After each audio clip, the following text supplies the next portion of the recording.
Charlotte's Web, Chapter 4, Loneliness.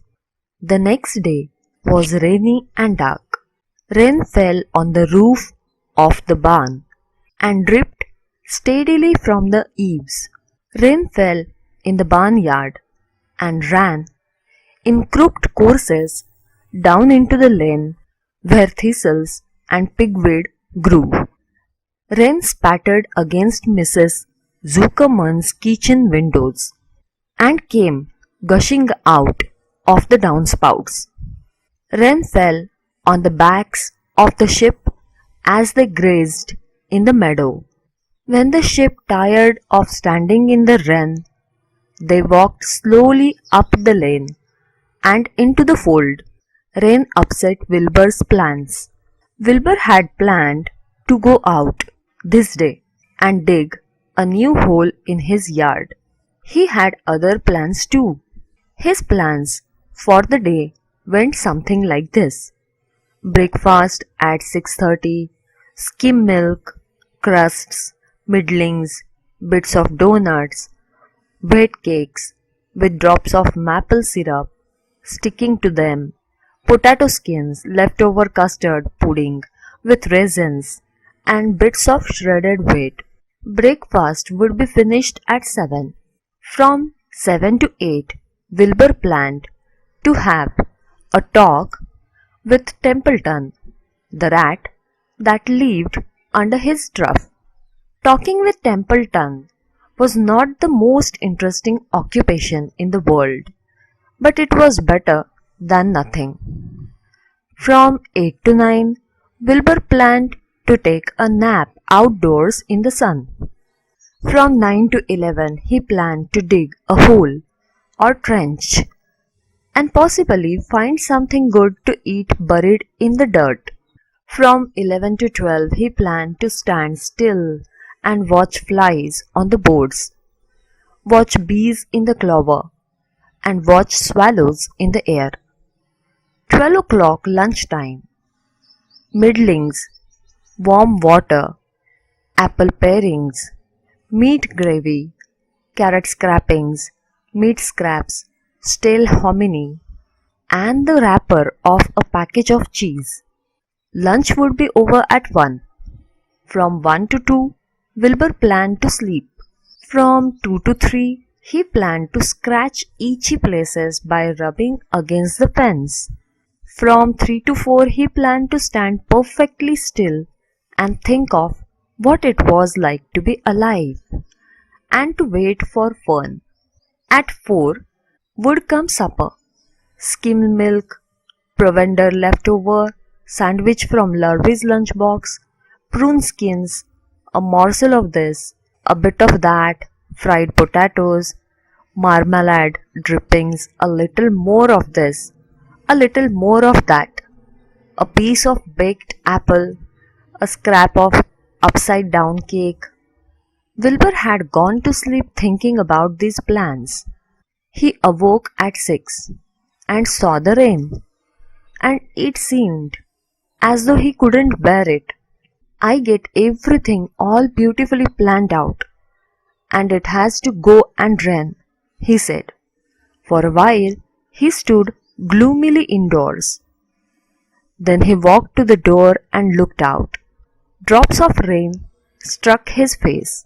His yard was cold and wet. His trough had an inch of rainwater in it. Templeton was nowhere to be seen. "Are you out there, Templeton?" called Wilbur. There was no answer. Suddenly Wilbur felt lonely and friendless. One day, just like another, he groaned.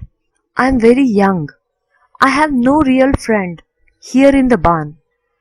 It's going to rain all morning and all afternoon, and Fern won't come in such bad weather. Oh, honestly." And Wilbur was crying again, for the second time in 2 days. At 6:30, Wilbur heard the banging of a bell. Lurvy was standing outside in the rain, stirring up breakfast. "Come on, pig," said Lurvy. Wilbur didn't budge. Lurvy dumped the slops, scraped the pail, and walked away. He noticed that something was wrong with the pig. Wilbur didn't want food. He wanted love. He wanted a friend, someone who would play with him. He mentioned this to the goose, who was sitting quietly in a corner of the sheepfold. Will you come over and play with me? He asked. Sorry, said the goose. I am sitting on my eggs. 8 of them. Got to keep them toasty warm. I have to stay right here. I am no flibbery ibberty gibbet. I don't play when there are eggs to hatch. I am expecting gooselings. Well, I didn't think you were expecting woodpeckers, said Wilbur bitterly. Wilbur next tried one of the lambs. Will you please play with me? He asked. Certainly not, said the lamb. In the first place, I cannot get into your pen, as I am not old enough to jump over the fence. In the second place, I am not interested in pigs. Pigs means less than nothing to me. What do you mean, less than nothing?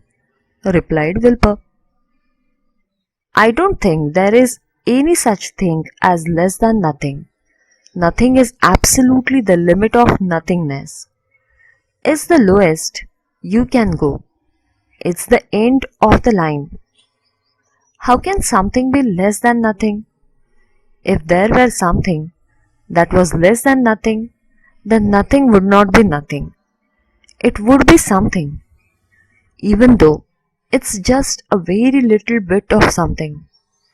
But if nothing is nothing, then nothing has nothing that is less than it is. Oh, be quiet, said the lamb. Go play by yourself. I don't play with pigs. Sadly, Wilbur lay down and listened to the wren. Soon he saw the rat climbing down a slanting board that he used as a stairway. Will you play with me, Templeton? Asked Wilbur. Play? Said Templeton, twirling his whiskers. Play? I hardly know the meaning of the word.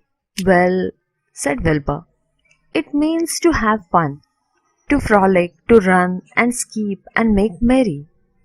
I never do these things, if I can avoid them, replied the rat sourly.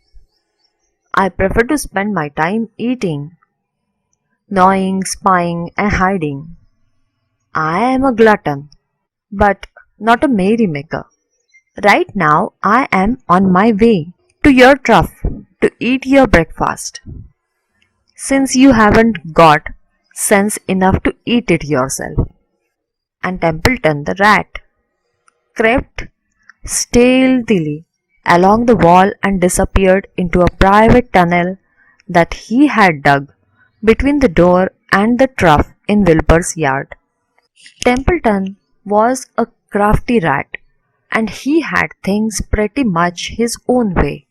The tunnel was an example of his skill and cunning. The tunnel enabled him to get from the barn to his hiding place under the pig trough without coming out into the open. He had tunnels and runways all over Mr. Zuckerman's farm and could get from one place to another without being seen.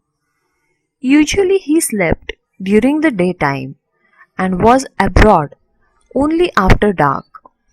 Wilbur watched him disappear into his tunnel. In a moment he saw the rat's sharp nose poke out from underneath the wooden trough. Cautiously Templeton pulled himself up over the edge of the trough. This was almost more than Wilbur could stand. On this dreary rainy day, to see his breakfast being eaten by somebody else. He knew Templeton was getting soaked out there in the pouring rain, But even that didn't comfort him. Friendless, dejected, and hungry, he threw himself down in the manure and sobbed. Late that afternoon, Lurvy went to Mr. Zuckerman. I think there is something wrong with that pig of yours. He has not touched his food. Give him 2 spoonfuls of sulphur and a little molasses, said Mr. Zuckerman. Wilbur couldn't believe what was happening to him when Lurvy caught him and forced the medicine down his throat. This was certainly the worst day of his life. He didn't know whether he could endure the awful loneliness any more. Darkness settled over darkness settled over everything. Soon there were only shadows and the noises of the sheep chewing their cuds, and occasionally the rattle of a cow chain up overhead. You can imagine Wilbur's surprise when, out of the darkness, came a small voice he had never heard before. It sounded rather thin but pleasant. Do you want a friend, Wilbur? It said. I will be a friend to you. I have watched you all day and I like you. But I can't see you, said Wilbur, jumping to his feet. Where are you? And who are you? I am right up here, said the voice. Go to sleep. You will see me in the morning.